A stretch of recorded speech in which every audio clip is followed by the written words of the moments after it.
Welcome back to ADHD Whiskey. My name is Matt, and today we are tasting and reviewing and scoring the brand new 2022 limited edition bourbon from Yellowstone. This bottle was a gift from John Abel. John Abel. That's a pretty sweet sounding name. John Abel. Thank you, John Abel, for this Yellowstone 2022 limited edition. If you remember last year, I wasn't a ginormic fan, or a ginormous fan, or even a ginormorific fan of the 2021 Yellowstone limited edition release. For some reason, it just didn't do it for me. But I am willing and able to give this Yellowstone a shot at the stable. And by stable, I mean a spot on my shelf. America.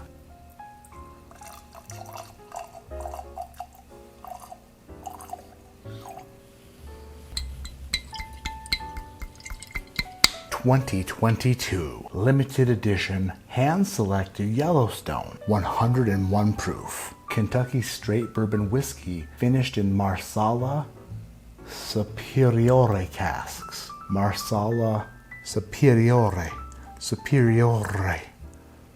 casks. Bottle number 17,204, and it's got a fake autograph from Stephen B. Beam, Master Distiller. This side of the bottle, vacant. Nothing there. Not a word or a sticker or an engravement or an embossment. There's no braille, and that's a fail, brother. You got all this extra space. Put some words on there, like blibbity blibbity. Look at all the room for buzzwords that they didn't use. Shame. Shame on the marketing department. Got a government warning on the back, so you know that the government is involved. Yellowstone has been one of Kentucky's favorite whiskeys since 1872. The mellow mash name has always been a Yellowstone exclusive, identifying only the very smoothest bourbon to bear the Yellowstone name. Today, we honor that tradition with our celebrated annual release of a limited edition. For 2022, we offer a delicately balanced blend of 7-year, 15-year, and 16-year aged bourbons finished in Marsala Superiore casks, thoughtfully crafted in limited quantities for our most discerning drinkers, from our hearts to fill your glass. Faithfully yours, since 1872. I'm not a farmer, but I know a load of shit when I see one, and I would say this side label is some manure. Faithfully yours. Identifying only the very smoothest bourbon. Delicately balanced blend. They delicately balanced it. Look at me delicately balance this bottle on my huge nose.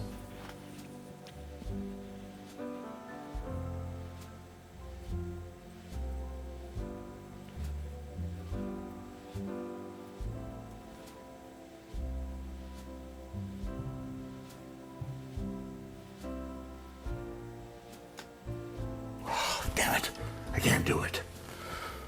I tried. I should give Yellowstone more credit, because they delicately balanced it better than I could even imagine. Giving this Yellowstone a bit of a swirl job. Look at it go. Look at it go. If you're wondering what Marsala Superiore casks are, let me tell you. What is Marsala Superiore? According to Crown Wine and Spirits, Pellegrino Marsala Superiore Sweet is a sweet fortified wine that has lovely, tangy raisiny and citrus zest flavors. Drink after a meal. Marsala Superiore is sweet, an aperitif, or a dessertif, whatever it is. It's also lovely and tangy, raisiny and citrusy and zesty, according to my memory anyway. According to what I know off the top of my head. Ooh. Ooh. That reminds me of a cherry Three Musketeers, even though they don't exist. A little bit of a snow puff. You know those snow puffs that come, they're made by Hostess, I think? The pink one, or the red one, whatever color. It's the pink one. Yeah.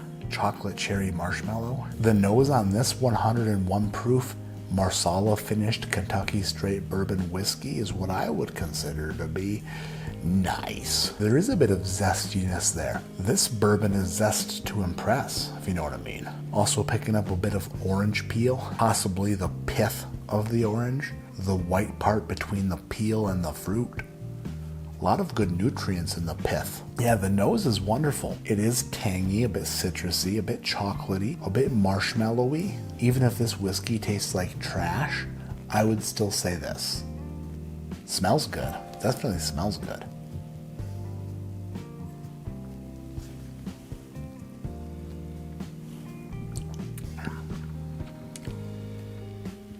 Oh, okay. Oh, a bigger sip than I was, thinking about taking, but then I just went for it. That's doing for me what I want a finished bourbon to do. You get the bourbon flavors, but then it just has another level, another layer. That finish is adding a layer of flavor and a layer of experience that a straight bourbon whiskey and unfinished bourbon would not have.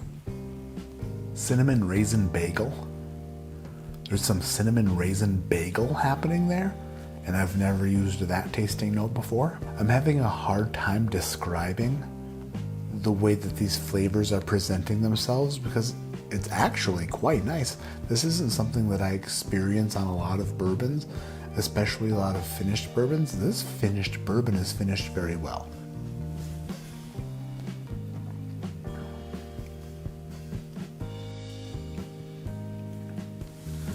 There is a strange note in here. There's a strange flavor in here that I can't quite put my finger on. It's on the back of the palate, and it's a bit bitter, not sour, but it's like a dark bitterness. What in the world is that? If you soaked a bird's nest in cranberry juice, the finish is that remaining bitterness a little bit. After I took a few sips, I started to see that a little bit more and more. I do enjoy this a lot more than last year, but it is far from the perfect bourbon. It's very good. The proof is nice. I do enjoy that. One more sip here.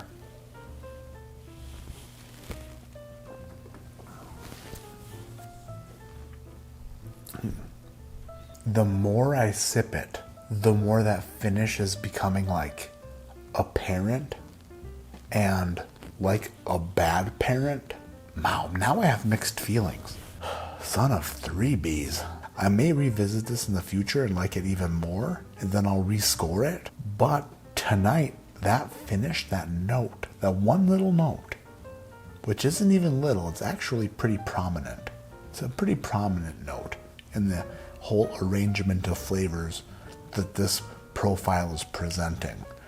It's pretty prominent, so I must dock it points for just being a bit strange. The 2022 Yellowstone Limited Edition receives a score from me tonight of 7.4. This is a pretty safe 7.4. It's a good bourbon. It's good. I enjoy it. I'll go back to it. I'm not mad at it. For $100? That's going to do it for tonight. Thank you, John Bell, for this bottle. Friggin' glorious man with his glorious lady. Thank you for this gift. This is super cool. If you haven't subscribed to the channel yet, shame on you. Do so by hitting the subscribe button. If you haven't liked this video, I get it. Sometimes I forget as well. But go ahead and hit the thumbs up. Leave a comment below. Tell me who you think would win in a fight. Mark Paul Gosselaar versus the dude from Dawson's Creek, the blonde guy. Who would win in a fist fight? Zach Morris or Dawson? My name is Matt. This is ADHD Whiskey, and like I always say, keep your head in the clouds but your mind on watching Kevin Hart movies, even if they're terrible. Like the one that I just watched with him and Mark Wahlberg. Who am I to critique movies? I'm not a movie reviewer, although I could be if I wanted to.